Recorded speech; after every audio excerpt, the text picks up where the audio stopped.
decía aquí a Israel que eso de verlo en smoking el día del Miss Supranational, yo no te veía cómodo. Ni me sentía cómodo. No, ¿verdad? Tú sabes que yo trabajé más de 10 años como director de marketing operativo internacional. Ni se parece, mira. Sí, ni siquiera.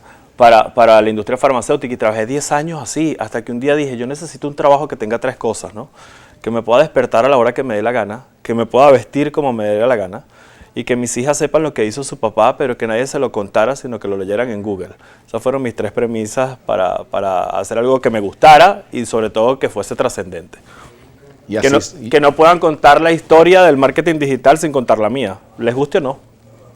Y eso está ocurriendo. Eso está ocurriendo, gracias a Dios. Gracias a Dios. Bueno, la verdad, el fake news, la posverdad, mira, yo la creo política, la economía. El reto del periodismo ahorita es mantener la calidad del periodismo de antes con los medios digitales, porque ahora el problema de la inmediatez es que los periodistas en ese afán de meter el tubazo agarran y publican cualquier cosa que está pasando. Pasó con el caso de la periodista Amanda Omek, que hace una noticia falsa donde dice que es secuestrada por la policía o por el gobierno, y lo hace con la intención de pedir un asilo. Y una periodista, cual admiro y respeto mucho desde Miami, da la noticia, lo que significa que ya una noticia falsa es emitida por una autoridad importante a nivel periodístico, y eso se viraliza en todas las redes sociales. Y ahí vamos de nuevo. Es una noticia que la gente, a pesar de que es una tragedia, le gustaría que pasara. Y entonces es mucho más fácil compartirla. Se comparte la noticia y luego que se desmiente, que yo hago el post donde digo que es mentira, la periodista dice, espero que no nos hayas engañado. Y eso me preocupó, porque un periodista no es engañado. Y te insisto, una periodista que admiro y respeto, pero un periodista no es engañado. Un periodista tiene la información, la valida, y luego hace la puesta en escena de la noticia. Claro, su responsabilidad es validar. Para eso claro, él podría decir fuentes, me dan tal información, versiones no confirmadas señalan tal cosa. Eso pero cuando no existe esa palabra de versiones no confirmadas, sino tú publicas una noticia como real, siendo una autoridad en el tema, y más con una fuerza digital importante, para eso se convierte en una verdad, o por lo menos en una verdad simulada. Claro, es ahí cuando la reputación del periodista es que sabes, no solo del periodista, sino también de la persona. El problema de los fake news, Vladimir, es que no importa si lo aclaras, al final queda un daño hecho. Queda un daño hecho. Recientemente se acaba de hacer una campaña en Argentina en un departamento en Argentina, donde se hizo una estrategia de telemarketing de propaganda negra, y se llamaba a las personas de la localidad que iban a votar por ese alcalde, y le preguntaban, ¿qué opina usted que a 2 semanas de las elecciones el favorito sea un candidato con un padre que tiene antecedentes de pedofilia? Y la gente en el momento reaccionaba porque le da pena sentirse desinformado y decir que no sabía y decir que no estaban de acuerdo. Y bajaron 12 puntos en apenas 10 días de un candidato con una noticia falsa de propaganda negra. Nunca se supo de dónde vino la campaña, quién la hizo. Bueno, se supone que el lado contrario.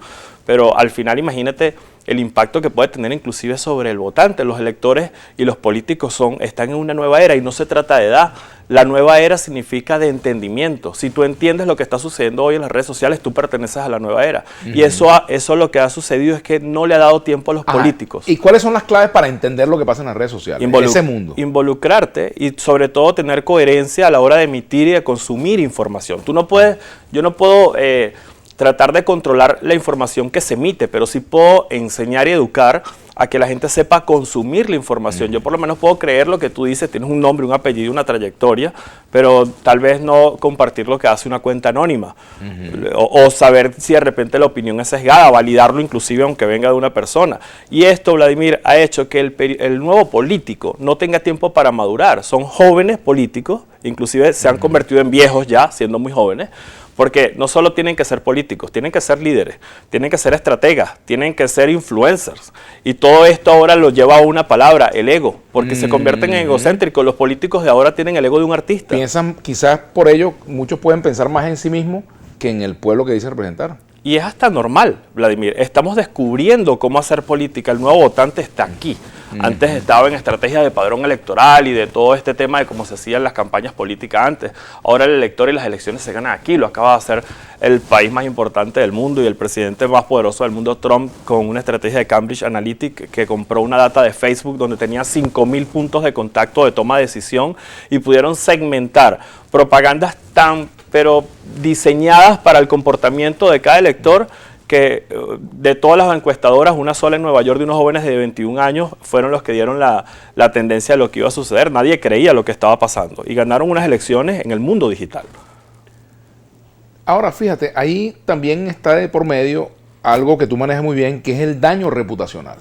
Así es. O sea, ¿cómo hace, por ejemplo, vamos a suponer casos Henry Ramos Ayub, que anoche lo estábamos analizando Francisco Bautista, Manuel Felipe Sierra y yo en el programa Contraste y Controversia, las denuncias que está publicando esta página que se llama Panam Post. Por ejemplo, ¿cómo hace Henry Ramos Ayub o cualquier otro político para hacer primero el inventario de daño reputacional? Incalculable. Y segundo, para contrarrestar ese daño, para restablecer pues su imagen, pues la percepción que de él tienen o que tenían personas que luego la cambian por lo que publicó una página. Además pasa algo, cuando hay un ataque como este, aún él defendiéndose, posiblemente mucha gente que vio estas denuncias no vayan a ver su respuesta. Así que para esas personas que no lo van a ver, es tiempo perdido. Sigue siendo la matriz de opinión que hizo esta gente de Panam Post. Te voy a explicar, una de las cosas es reaccionar rápido. Es reaccionar muy rápido porque el tiempo en el manejo de crisis es fundamental. Es fundamental porque cada minuto que pasa, la capacidad de viralización que tiene una noticia o una información es brutal. Luego existen dos maneras. La primera, con una desventaja real percibida, que es como yo veo este caso. Es decir, él no puede decir que es falso, que tiene un familiar que tal vez tiene un caso de investigación en este tema, pero sí puede aclararlo, sí puede aclarar y decir qué es lo que está pasando. Desconozco la verdad, él es el que tiene que decirla, pero hay algo bien importante, que es ese inventario de daño de reputación que ahora él tiene que levantar. A ver, las crisis digitales son como la sangre, a veces son muy escandalosas y siente que se te está viniendo el mundo encima. Y a veces es como una herida en la frente. Pues. Es como una herida en la frente, a veces hay que escarbar bien dentro de esa crisis a ver qué es realmente lo que te puede hacer daño o no. Pero siempre son solucionables, se pueden manejar. Ahora, también ocurre el fenómeno de los laboratorios. Cuando hay una maquinaria decidida a destruir a alguien, esa maquinaria actúa y ahí el tema de los escrúpulos, ¿no? No hay escrúpulos a veces que pueda, llámese como se llame la víctima de esa campaña, ¿no? Sí, es como...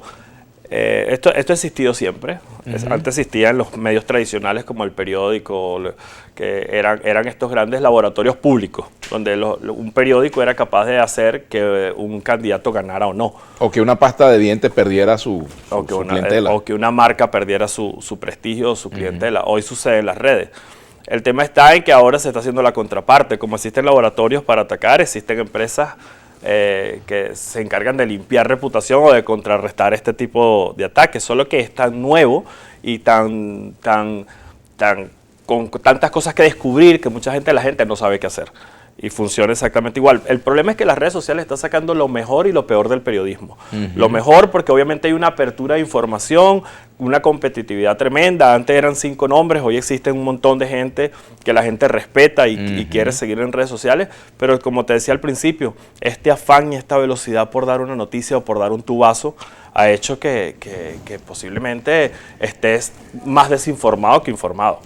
Y yo diría, no solamente del periodismo, Israel, pudiera ser también que las redes estén sacando lo mejor y lo peor de los seres humanos. Así es. Vamos a hacer la pausa y continuaremos. Israel a la una para sus comentarios, preguntas.